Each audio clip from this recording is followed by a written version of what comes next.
Bismillahirrahmanirrahim. Alhamdulillahirabbil alamin wassalatu wassalamu ala sayyidil mursalin Sayyidina Muhammadin wa ala alihi wa sahbihi ajma'in. Kita sambung lagi siri yang kedua. Kita mula pada huruf alif. Bismillah. Kalimah yang pertama iaitu abar. Abar yakni tidak diberi laju. Kalau kita lihat dalam kamus dewan, ia bermaksud, abar ni bermaksud menahan, menyekat, sabat, beri perlahan lahan jalan perahu. Maksudnya kita kontrol perahu agar tidak bergerak laju. Seperti kata seorang, abarlah perahu itu dengan dayung. Kalimah yang pertama. Kalimah yang seterusnya iaitu Ibrahim Khalilur Rahman alaihi salam. Ialah nama seorang daripada pesuruh Allah Ta'ala dan nenek kepada Rasulullah sallallahu alaihi wasallam. Adalah tempat lahirnya ke dunia di kampung Awar. Kampung Awar iaitu Ur, iaitu kampung antara Basrah dan Kufah. Ur, Mesopotamia, di Babylon sana. Sebelum zahir Nabi Isa ke dunia 2000 tahun. Iaitu Nabi Ibrahim ini mengikut yang disebut di sini, baginda alaihi salam zahir, iaitu zaman beliau adalah 2000 tahun sebelum zaman kelahiran Nabi Isa alaihi salam. Ayahandanya bernama Azar bin Nahur bin Sarugh bin Arghu bin Faligh bin Abir bin Shalikh bin Qinan bin Arfakhsha bin Sam bin Nuh alaihi salam. Tarikhnya iaitu sejarahnya. Tersebut di dalam kitab Tarikh At-Tabari, juzuk pertama, sahifah 131, iaitu muka surat 131. Adalah satu raja besar memerintah negeri Babil. Namanya Namrud bin Arghu. Nabi Ibrahim ni bin Azar bin Nahur bin Sarugh bin Arghu. Ini Namrud bin Arghu. Bermimpi ia terbit satu bintang, sehingga hilang cahaya matahari dan bulan olehnya. Bintang itu teramat terang. Namrud bermimpi sehingga kalah cahaya matahari dan kalah cahaya bulan. Maka terkejut ia dengan sehabis-habis terkejut. Terkejut sungguh ni.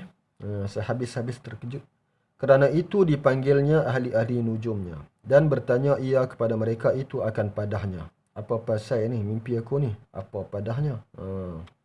Jawab mereka itu, ya tuanku, pada hari sekian, tahun sekian, diperanakkan seorang laki-laki, membinasa ia akan tuanku dan kerajaan tuanku.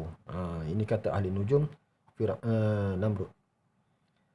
Maka turun ia dari tempat persemayamnya, bertitah, jangan setidur dengan perempuan. Dia bagi satu titah, dekri, satu perintah, iaitu rakyat sekalian tak boleh tidur dengan bini masing-masing. Dan jangan bercampur sama sekali. Tak boleh bergaul suami isteri sama sekali. Maksud bergaul sini fahamlah. Dan dihukumkannya apabila beranak seorang perempuan akan satu anak laki-laki, hendaklah disembelihnya.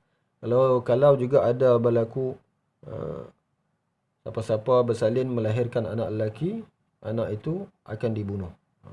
Ini punya kejam ni. Sama naik dengan Fir'aun. Dia dulu lagi pada Fir'aun. Kemudian disuruhnya ayahanda Nabi Allah Ibrahim sembahnya. Ya Azar, jaga-jaga keamanan perempuan. Dia kata Nabi Allah Ibrahim ni, ayah Nabi Allah Ibrahim ni, Azar, maksud dia ada kedudukan dah di sisi Namrud ni. Namrud kata kepada Azar,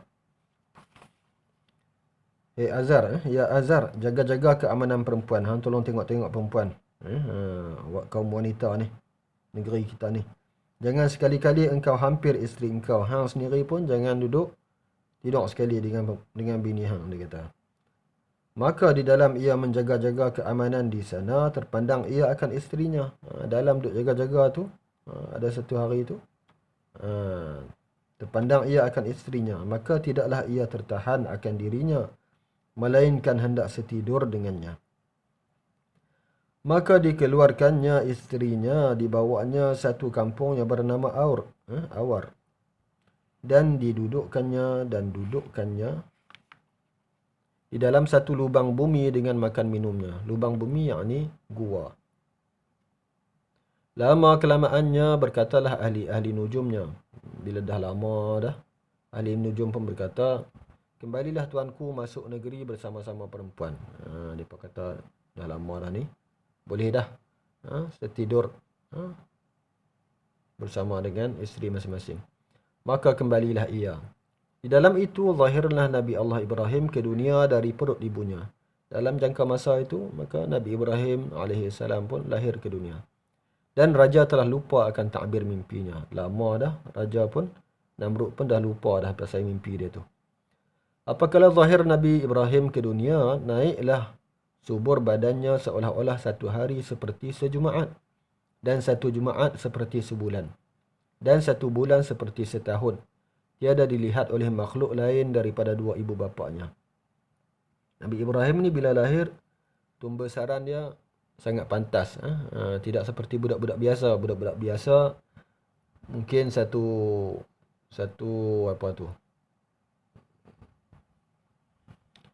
minggu boleh buat sekian-sekian perubahan dia. Tapi Nabi Ibrahim ni dalam jangka masa satu hari saja. Seperti seminggu. Seminggu seperti sebulan. Dan sebulan seperti setahun pembesaran Nabi Ibrahim. Dalam tempoh itu beliau, baginda sallallahu alaihi wasallam, tak tengok orang lain lah, melainkan ibu bapaknya sahaja yang ada di situ. Hatta pada satu hari berkatalah Azar kepada sahabatnya. Dah lama dah, sampai satu masa Azar pun kata kepada kawan-kawan dia. Dia kata apa? Sanya ada bagiku putera yang aku sembunyikan. Aku ni ada anak laki-laki, tapi aku tak nak tunjuk ke hampa, dia kata. Adakah engkau sampaikan pada raja jika aku keluarkan dia? Dia kata, kalau aku tunjuk ke hampa anak aku ni, hampa nak cerita kat raja tak? Dia tanya kawan-kawan dia. Kata mereka itu, tidak. Tak apa, dia kata, tak, kami tak cerita. Kawan-kawan dia kata, keluarkanlah. Tunjuklah anak hang tu. Kan dia kata, tak usah duk buat nusuk lah. Tak usah duk sembunyilah. Tatkala keluar Sayyidina Ibrahim, dilihatnya binatang-binatang dan makhluk. Bila Nabi Ibrahim dah keluar daripada gua tu, dia nampaklah segala makhluk lain. Binatang-binatang apa semua. Maka ditanyanya pada ayahandanya. Lalu dia pun tanya kepada ayah dia. Ini apa? Itu apa? Di sana apa? Budak-budak kecil ni macam-macam mana dia nak tahu. Dia tanya macam-macam. Jawab ayahandanya, ini unta, itu lembu, di sana keldai, kuda dan sebagainya. Kemudian kata Ibrahim, tak dapat tiada Allah Tuhannya. Walaupun masih kanak-kanak lagi, fitrah Nabi Ibrahim tu Allah dah tunjukkan dia akan jadi seorang yang orang besar nanti. Dia kata bila dia tengok tu, ayah dia habaq begitu begini, dia kata, baginda kata apa? Ini mesti tak ada lain Tuhan kepada semua benda ni melainkan Allah semata-mata. Allah sahaja. Adapun ayahandanya dan kaumnya semuanya diketahuinya menyembah berhala dan menyembah matahari, bulan dan bintang. Pada masa itu kaum yang ada di situ, mereka sembah benda-benda tadilah disebut. Matahari, bulan, bintang, berhala.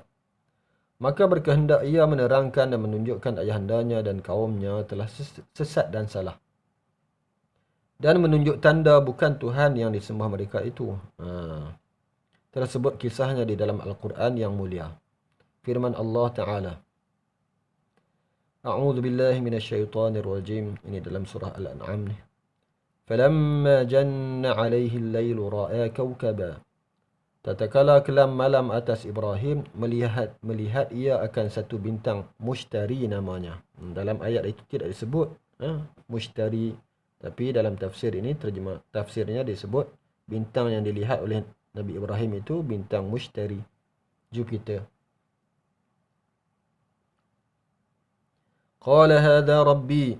Kata Nabi Ibrahim, hadha rabbi. Katanya pada ayahandanya dan kaumnya yang menyembah bintang dengan ejek-ejek dan mempertawakan, inikah Tuhanku pada sangkamu semua.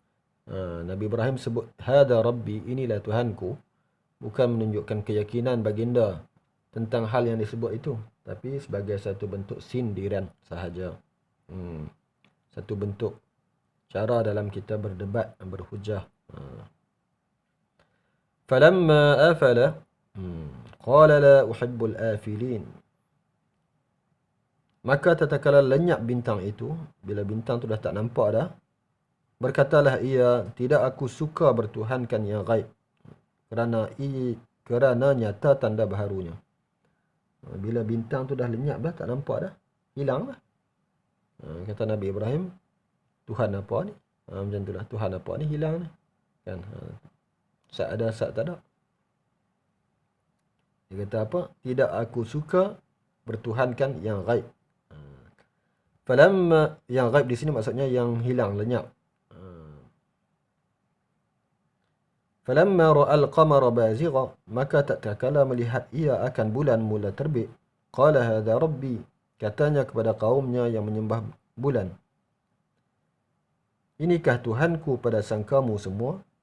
Falamma afala qala la illam yahdini rabbi la akunanna minal qaumid dhallin.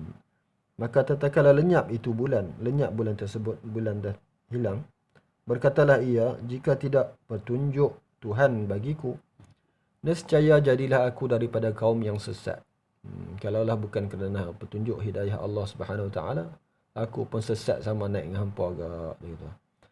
Falamma ra'a asy-syamsa bazighatan, maka tatkala melihat ia akan matahari terbit, qala hadha rabbi, dia kata inilah Tuhanku. Katanya kepada kaumnya dengan mengejek-ejekkan dan mempertawakan, inikah Tuhanku pada sangka kamu semua. Hadha akbar, inilah yang lebih besarnya daripada bulan bintang, matahari ini besarkan lagi, dia kata. Ini ke Tuhan, dia kata. Falamma afalat, bila matahari tenggelam, qala innani bari'um mimma tusyrikun. Maka tatkala masuk matahari itu, yakni tenggelam matahari, berkatalah ia pada kaumnya, sanya lepas aku daripada barang yang kamu katakan Tuhan. Aku tak sembah apa yang kamu sembah, dan tidak aku katakan dia Tuhan. Hampa duk kata bulan bintang matahari itu Tuhan. Aku tak kata dia Tuhan. Hampa yang kata, dia kata. Maka aku berlepas diri, aku tak sembah benda-benda itu semua. Jadi aku sembah apa? Inni wajjahtu wajhiya lilladzi fatara as-samawati wal arda hanifa wa ma ana minal musyrikin. Sungguhnya berhadap sembahku dan tauhidku kepada Tuhan yang menjadikan 7 petala langit dan bumi. Hal keadaannya aku menyimpang daripada menyembah lain daripadanya. Aku sembah Allah semata-mata, tidak sembah yang lain. Dan bukannya aku daripada orang yang mengatakan Tuhan akan yang bukan Tuhan. Segala sesuatu selain daripada Allah Subhanahu Wa Taala bukan Tuhan, maka aku tidak katakan itu semua Tuhan, dia kata.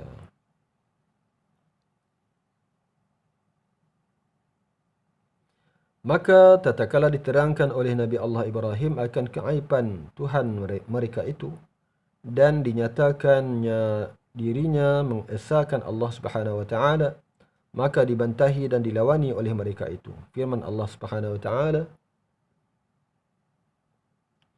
wa hajjahu qaumuh, dan membantahi akan dia oleh kaumnya. Qala atuhajjunni fillahi wa qad hadan. Jawabnya, adakah kamu semua melawan aku pada jalan agama Allah, dan sungguhnya telah memberi petunjuk ia akan daku. Kata mereka itu, kaum dia berkata, jangan engkau tulah kepada berhala. Takut kena bala atau gila atas kamu. Jangan duk ejek-ejek berhala ni. Jangan engkau tulah kepada berhala. Jangan duk kata tak ketahuan hala kepada berhala-berhala ni. Sebab apa? Nanti takut hang ni kena bala atau gila ni. Dia kata, depa kata kat Nabi Ibrahim. Maka jawab Nabi Allah Ibrahim alaihissalam, wala akhafu ma tusyrikuna bih, dan tidak aku takut berhala yang kamu katakan Tuhan itu. kerana ianya barang keras. Itu semua benda jamadat.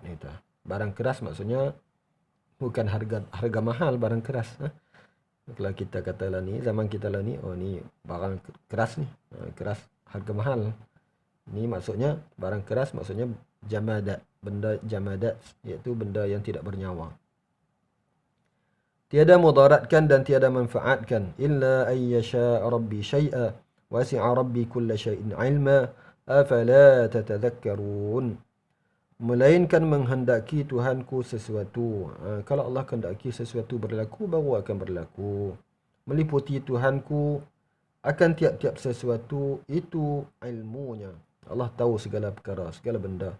Tidak mengambil pengajaran sekalian kamu, apa tak fikirkah? Kata Nabi Allah Ibrahim kepada kaumnya. Sekaligus ayat ini kita juga ditujukan kalam ini, iaitu afala tatadhakkarun. Tak fikirkah? Jadi sampai di sini saja untuk siri kali ini. Sebab dah hampir 20 minit ni. Kita akan sambung siri seterusnya pada masa yang akan datang. Billahi taufiq wal hidayah. Assalamualaikum warahmatullahi wabarakatuh.